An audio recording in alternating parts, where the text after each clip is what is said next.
অন্নপূর্ণা ভান্ডার প্রকল্পের টাকা নিয়ে এবার সব থেকে বড় খুশির খবর চলে এলো। যাদের অ্যাকাউন্টে এখনো পর্যন্ত 3,000 টাকা ঢোকেনি, তারা কোন তারিখে টাকা পাবেন তার একদম ফাইনাল ডেট বা তারিখ ঘোষণা করে দিলেন স্বয়ং মুখ্যমন্ত্রী শুভেন্দু অধিকারী। ইতিমধ্যে কত লক্ষ উপভোক্তার নাম নথিভুক্ত ও ভেরিফিকেশন কমপ্লিট হলো এবং জুলাই মাসের 1 তারিখ কারা কারা টাকা পাবেন তা আজকের ভিডিওতে আমি একদম অফিসিয়াল আপডেট সহ বিস্তারিত আলোচনা করব। তাই ভিডিওটি অবশ্যই আপনারা শুরু থেকে শেষ পর্যন্ত দেখুন। নমস্কার বন্ধুরা, আপনাদের সবাইকে স্বাগত জানাই কাশিদ অনলাইন হেল্প চ্যানেলে। গত সভায় মুখ্যমন্ত্রী জানিয়েছিলেন যে প্রায় ৭৯ লক্ষ উপভোক্তার টাকা পাঠানো হয়েছে। আর গতকাল সভা থেকে মুখ্যমন্ত্রী এক বিরাট আপডেট নিয়ে জানিয়েছেন যে এই নথিভুক্ত উপভোক্তার সংখ্যা এক ধাক্কায় অনেকটাই বেড়ে গেছে। এর পাশাপাশি যারা এখনো আবেদন করতে পারেননি তাদের জন্য জনকল্যাণ শিবিরের সময়সীমাও কিন্তু বাড়ানো হয়েছে। সম্পূর্ণ তথ্যটি জানতে ভিডিওটি একটুকু স্কিপ না করে শেষ পর্যন্ত অবশ্যই দেখুন, বন্ধুদের সাথে বেশি বেশি শেয়ার করুন এবং এই ধরনের দরকারি সরকারি আপডেট সবার আগে পেতে চ্যানেলটিকে সাবস্ক্রাইব করে পাশে থাকুন। আর যারা ফেসবুক থেকে দেখছেন পেজটিকে ফলো করতে ভুলবেন না।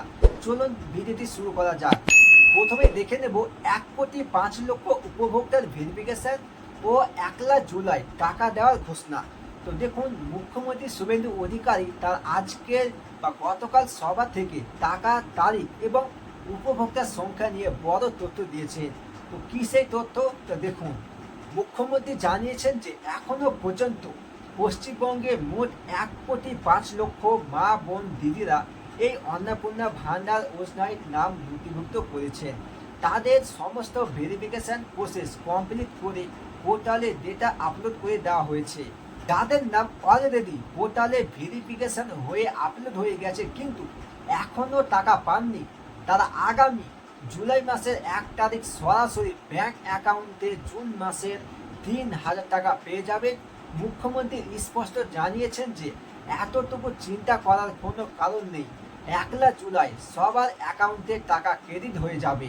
তিনি আরও মনে করিয়ে দেন যে এর আগে প্রথম দফায় গত জুন মাসের 3 তারিখে প্রথম লোটে প্রায় 28 লক্ষ মা বোনের অ্যাকাউন্টে 3,000 টাকা করে পাঠানো হয়েছিল। যারা এখনো পর্যন্ত এই প্রকল্পের জন্য আবেদন করতে পারেননি তাদের জন্য প্রশাসনিক স্তরে কিছু পরিবর্তন আনা হয়েছে। এক হচ্ছে ক্যাম্পের তারিখ বৃদ্ধি। অন্নপূর্ণা ভান্ডারে আবেদনের জন্য জলমান জল কল্যাণ শিবিরে সময়সীমা আরও একদিন বাড়িয়ে 18 জুন পর্যন্ত করা হয়েছে। বিভিন্ন এলাকা বা ক্যাম্প থেকে অভিযোগ আসছিল যে আধিকারিকরা অফলাইন ফর্ম দিচ্ছেন না বা ফর্ম জমা না নিয়ে অনলাইনে আবেদন করতে বলছেন। এই বিষয়ে মুখ্যমন্ত্রী স্পষ্ট বার্তা দিয়েছেন যে উপভোক্তারা যেন ক্যাম্পে গিয়ে সরাসরি আবেদন জমা করেন এবং আধিকারিকরা সেখানে আবেদনকারীদের সম্পূর্ণ সাহায্য করবেন। প্রয়োজনে বাড়ি বাড়ি গিয়েও কাজ করা হবে। তাই যারা বাকি আছেন তারা অতি সত্বর ক্যাম্পে বা অনলাইনে আবেদন সেরে নিন। টাকা দেওয়ার পাশাপাশি মুখ্যমন্ত্রী গতকাল সভা থেকেও কারা টাকা পাবেন না সেই শর্তগুলো আবারও পরিষ্কার করে দিয়েছেন।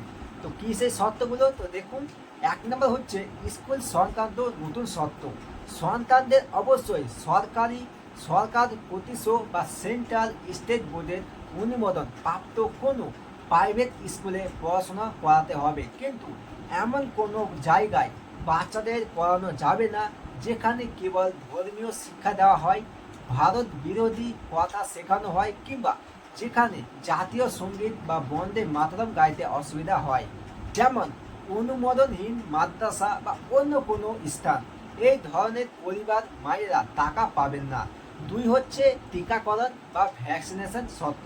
যারা সরকারের ভ্যাকসিনেশন বা টিকাকরণ কর্মসূচিতে অংশগ্রহণ করেন না এবং ভাবেন যে এই টিকা দিলে বাচ্চার জন্ম নিয়ন্ত্রণ হয়ে যাবে, সেই সমস্ত মায়েরা এই প্রকল্পের সুবিধা পাবেন না। এবার দেখুন পুরনো শর্তাবলী।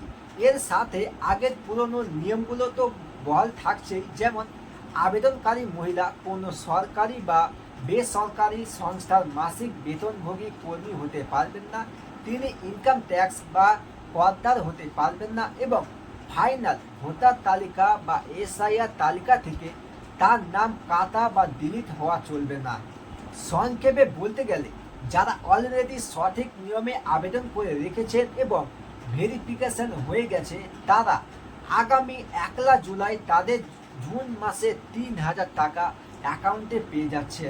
আর যারা বাকি আছেন তারা 18 জুনের মধ্যে ক্যাম্পে গিয়ে বা অনলাইনে আবেদনটি অবশ্যই কমপ্লিট করে নিন। আপনাদের এই বিষয়ে কি মতামত এবং আপনাদের কার কার ভেরিফিকেশান স্ট্যাটাস সফল হয়েছে তা নিচে কমেন্ট করে অবশ্যই জানাবেন। ভিডিওটি ইনফরমেটিভ মনে হলে একটি লাইক করবেন এবং বন্ধুদের সাথে বেশি বেশি শেয়ার করবেন। সবাইকে এই খুশির খবরটি জানিয়ে দেবেন। দেখা হচ্ছে পরবর্তী ভিডিওতে। ততক্ষণ আপনারা সুস্থ থাকুন, ভালো থাকুন। ধন্যবাদ।